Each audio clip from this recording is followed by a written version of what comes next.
Oi pessoal, aqui é o Rodrigo do Kitnet HQ e hoje eu vou falar para vocês do novo livro do amigão Wagner William, que já adianto é amigo mesmo, mas não é por ser amigo que ele deixou de ser genial ao escrever este livro aqui.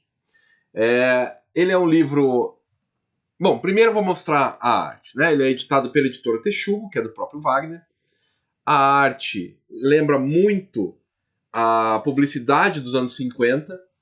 Tem alguma coisa do Liechtenstein, alguma coisa assim, mas basicamente são os anos 50 da publicidade. Ele emula, porque o Wagner é um puta artista. Opa, vamos pular aquela página. E ele emula esse tipo de arte, né? Então, assim, é um álbum que se passa na década de 50, num país chamado Capres, na América do Sul. Ou talvez ele se passe aqui mesmo no nosso Brasil, em 2022, 2021, 2020, não é? Então, por isso, inclusive, que está escrito aqui, baseado em diálogos reais. Então, por mais... Eu já vou explicando, mas por mais que o livro esteja posicionado lá atrás, os diálogos que estão nele, você pode encontrar na esquina. E isso é que é o doído da coisa. Isso que faz a coisa ficar doída, né? Ele começa dizendo, já de cara, já tá aqui, ó, no prólogo. Cadê? No prólogo já tá escrito, ó, esse é um país colonizado e toda colonização é tributo da violência. Então, neste país chamado Capres, ou talvez em um outro país por aí, que talvez você conheça, a gente tem elites e a gente tem muito racismo estrutural. Então, antes de eu introduzir os personagens e tal, é importante dizer que a ideia do Wagner é que o racismo não é apenas o 1 a 1. Não que não tenha o racismo 1 a 1, tem, e ele é explorado no livro. Mas é como o racismo é estrutural. Como não é a minha relação com uma outra personagem negra que vai mudar o racismo. Não é você dizendo, eu não sou racista. Não é isso. É um racismo estrutural da sociedade, né? As elites forçando isso. Então, a gente vai encontrar 3 personagens, que é o Dimitri, que é o protagonista, a Lara, que é a prima e namorada, interesse romântico, e o Darren, que é o melhor amigo dele, que é negro. Então você tem um cara da elite, uma menina progressista e um negro. Os 3 juntos se encontrando na sociedade. O Darren tem um irmão que sumiu por ser negro, porque foi em uma manifestação e some logo no comecinho do livro, então não é spoiler exatamente, que tá bem no começo. E assim, como que eles se viram nessa sociedade tão racista, né? Como a de Capri, ou talvez a do Brasil, né? Então, assim, o Wagner constrói personagens muito multidimensionais, todos eles você entende as motivações dos personagens, você entende os reflexos das ações deles, você entende por que as ações deles são essas. Ninguém é bonzinho, ninguém é malvadão, não tem esse maniqueísmo, né? São personagens, como eu disse, multidimensionais, né? Você entende as motivações deles. E as motivações deles são, como pessoas reais, perpassadas pela sociedade. Então, assim, a sociedade, ela nos molda. E ela nos molda, normalmente, para coisas não tão legais, né? Mas como que a sociedade está moldando as pessoas e como que cada um desses personagens aqui é impactado por essa sociedade, que no caso a maior característica aqui é do racismo, né? Então, como que essa sociedade influencia na minha pessoa, né? Porque por mais que eu não seja racista, eu estou numa sociedade assim. E se eu não sou racista, mas estou numa sociedade assim, um pouco de mim mesmo que eu não queira.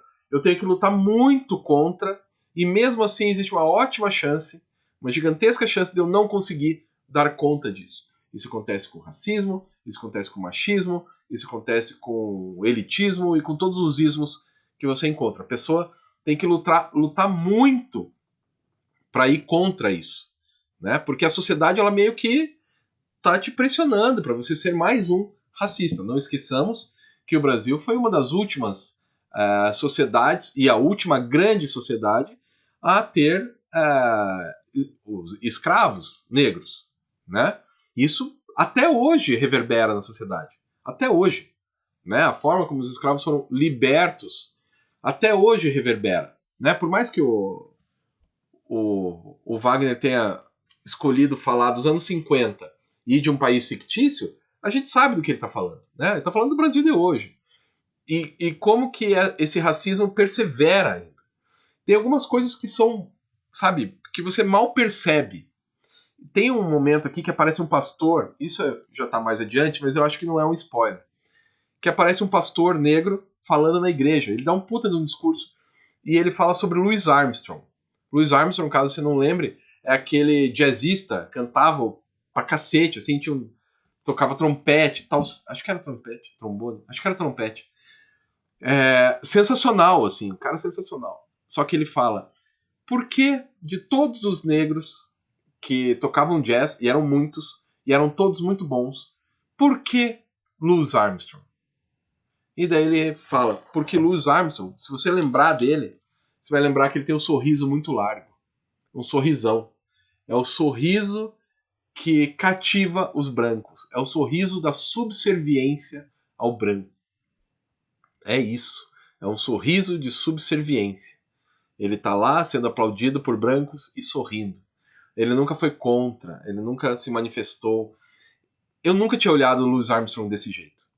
Nunca. Nunca. Por isso que eu tô dizendo que quando a gente vê, a gente tá numa roda viva que você não consegue. Você tem que se esforçar muito para perceber essas coisas, e daí ler um livro como esses ajuda horrores, né? Porque, por exemplo, essa do Louis Armstrong, cara, nunca que eu ia me tocar. Nunca. Né? Que é o sorriso subserviente ao branco.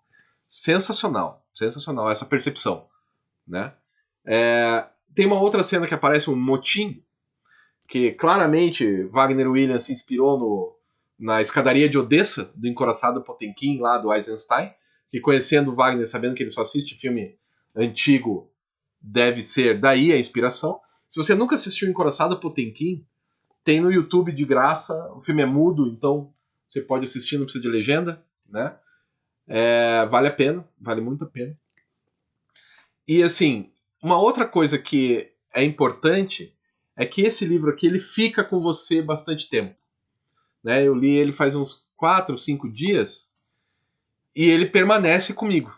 Ele permanece, porque aquilo que ele passa é muito forte. Não apenas a relação do racismo, que é o fio condutor, que é o mote da história, mas a relação entre os personagens, o amor da Lara com o Dmitri, o amor do Dmitri com o Darren, todas as relações familiares, algumas que eu não vou contar aqui porque eu não quero dar spoiler, mas existem outros personagens da família que são complexos, um pro lado bom, outro pro lado mal, um que só quer ganhar dinheiro. Olha, vale muito a pena. Eu acho que o Wagner acertou de novo. Ele é um cara que tem as manhas de escrever, e é um puta artista também. Né? Então, assim, se eu fosse você, ia atrás e lia Todas as Pedras do Fundo do Rio.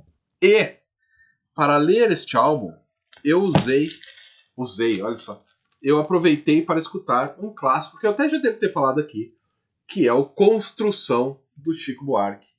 Né? Um álbum que, de alguma maneira, fala com esse Brasil que a gente vive hoje, com essas mazelas, com o vamos acordar aí, pessoal, vamos ficar esperto. Então, eu acho que Construção, do Chico Buarque, vale muito a pena para ser ouvido enquanto você lê Todas as Pedras do Fundo do Rio, do Wagner Williams. Beleza?